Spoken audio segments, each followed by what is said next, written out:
विकार युक्त स्वभाव वाला कैसे भगवान को प्राप्त करता है कि अब आप चाहे मारो या तारो, अब मेरे लिए कोई ठौर नहीं और कोई और नहीं।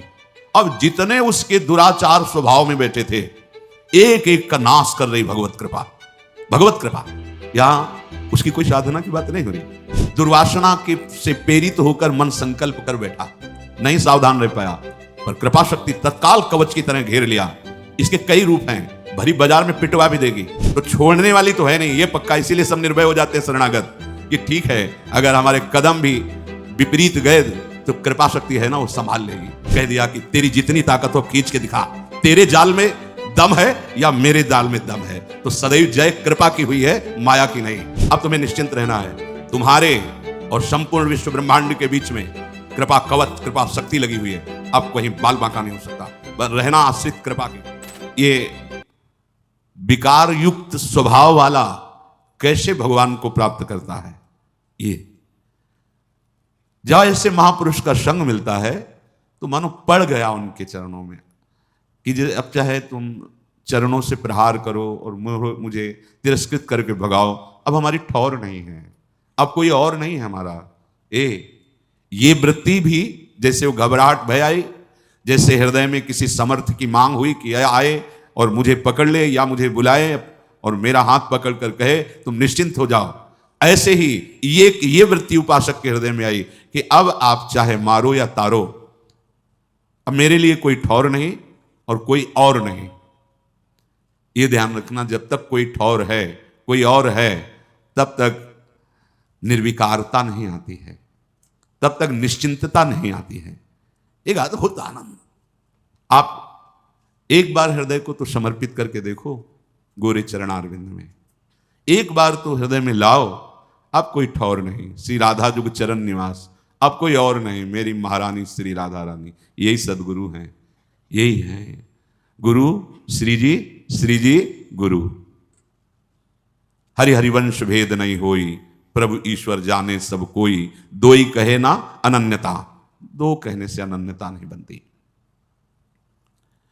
जो प्रभु की कृपा से ऐसा संग मिल गया, अब उसके हृदय में प्रतिपल एक उमंग आने लगती है। मैं कैसा अधम नीच, मुझको कितना उत्तम सौभाग्य मिला।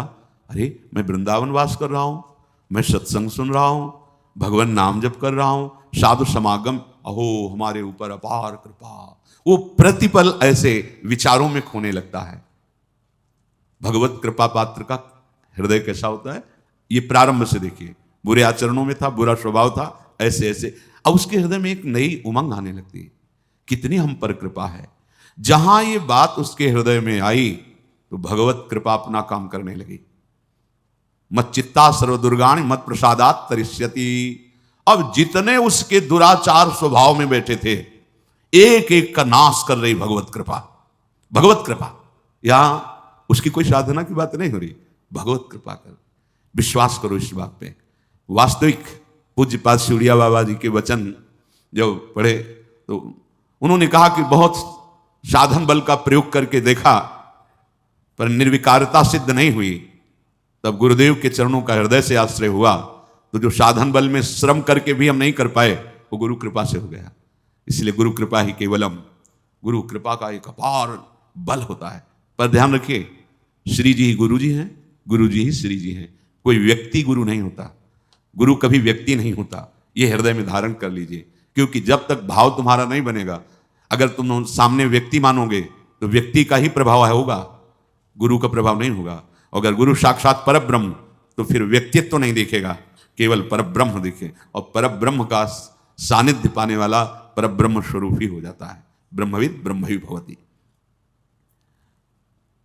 बड़ी बड़ी कठिनाइयां जहां बड़े बड़े घुटने टेक देते हैं, गिर जाते हैं, वहां वो कृपा पात्र हंसते हंसते पार हो जाता है। उसको कोई प्रयास नहीं करना पड़ता, ये पक्का पक्का। कई बार जीवन में ऐसा दिखाई दिया बाद में कि अरे वो तो फिसलन थी, अगर प्रभु वहां से ऐसे ना बचाते तो फिसल गया था। बाद में अनुभव हुआ कि अरे हम जिस मार्ग में जा रहे थे वहां तो काई थी, फिसलन थी। अरे भगवान कैसे कृपालु, कैसे मोड़ लिया। वो इतने कृपालु के उस समय अनुभव भी में क्लेश नहीं आने देते, वो बाद में अनुभव कराते कि वो क्लेश का मार्ग था जिधर तुम्हारे कदम मुड़ रहे थे। उपासक निहाल हो जाता है। प्रभु क्षण मात्र का विलंब नहीं करते। माया जब आक्रमण करती है तो क्षण मात्र का विलंब नहीं करते। भगवान समस्त संकल्पों की सिद्धावस्था है।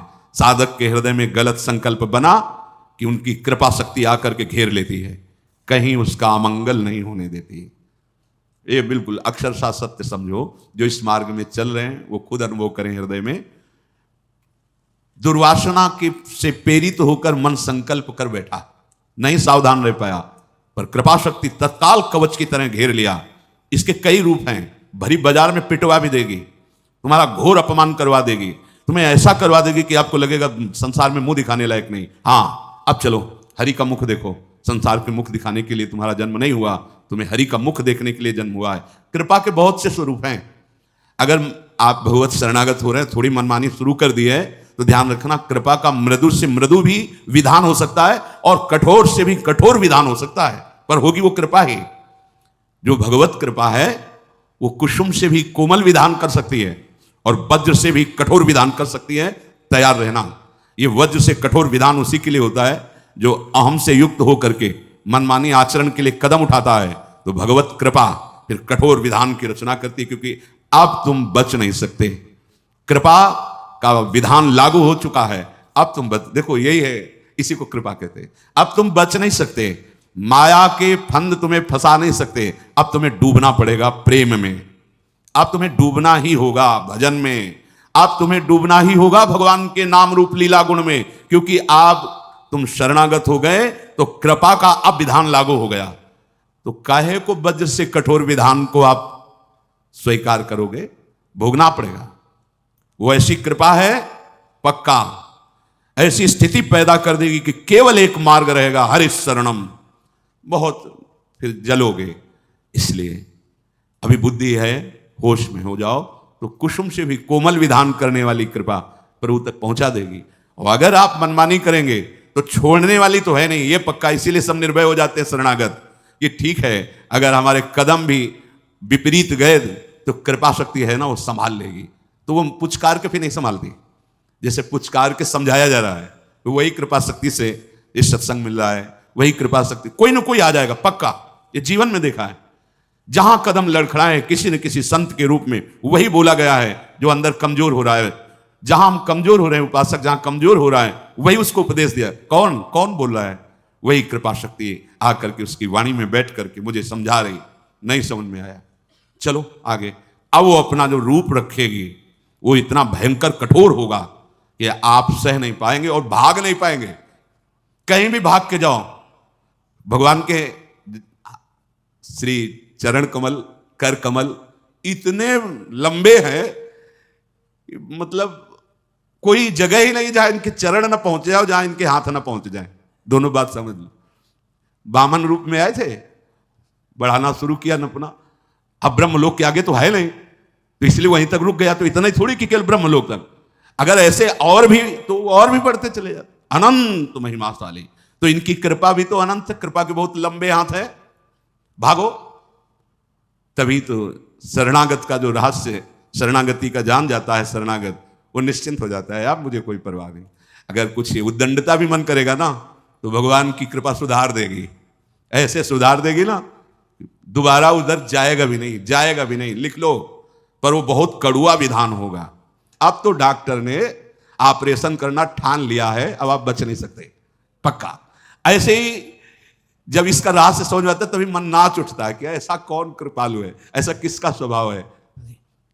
हम सबके ऊपर कृपा शक्ति का कार्य प्रारंभ हो गया है। विश्वास रखना, कृपा शक्ति का कार्य प्रारंभ हो गया है। जैसे आप नाम ले रहे हैं तो हरिवंश कृपा, हरिवंश कहाँ है?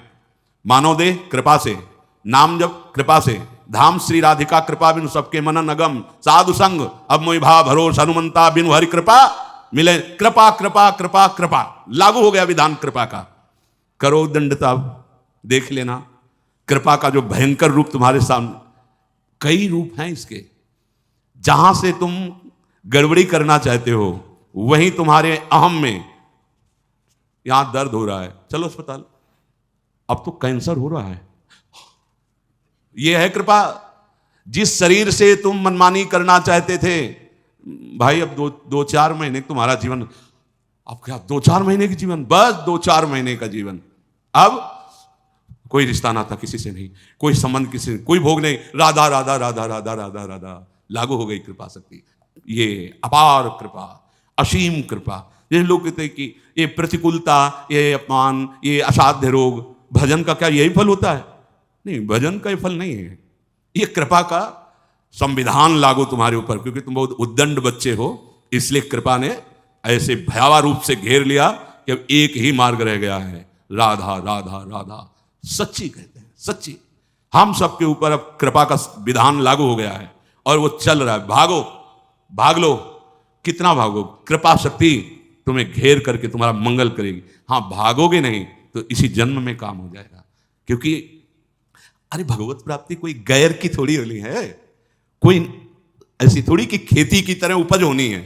हम प्रभु के थे, प्रभु के हैं, प्रभु के रहेंगे, भूल गए हैं तो रोज जैसे सांप काट ले तो जहर झाड़ा जाता है ना, तो उतर जाता है, लहरें आती हैं, 4-4 लोग उसको पकड़ते हैं, हमने देखा है। ऐसे ही ये सत्संग रोज झाड़ा लग रहा है तुम्हारे ऊपर, छू छू, मोह का, काम का, लोभ का, मद का, अहम, नाना प्रकार के जो विषयों की लहरें उठ रही ना, जहर माया का काल सर्प ने पकड़ रखा है। जैसे हरिवंश प्रपंच वंश सब काल, ब्याल, ब्याल माने सर्प, काल रूपी भयानक सर्प ने पकड़ लिया और लहरें उठ रही, काम, क्रोध, लोभ, मोह, मद, मत्सर, ये लहरें हैं उसकी विषवत। और संत जन जो नाम कीर्तन, भगवत गुण, सत्संग, ये झाड़ा लग रहा है, रोज झाड़ा लग रहा है। अब हमारा ये विष उतर जाएगा, इसमें कोई संशय, बिल्कुल कोई संशय नहीं। तो बोले अभी तो हम आज से प्रारंभ किया है, इतनी भगवत प्राप्ति के लिए काफी है।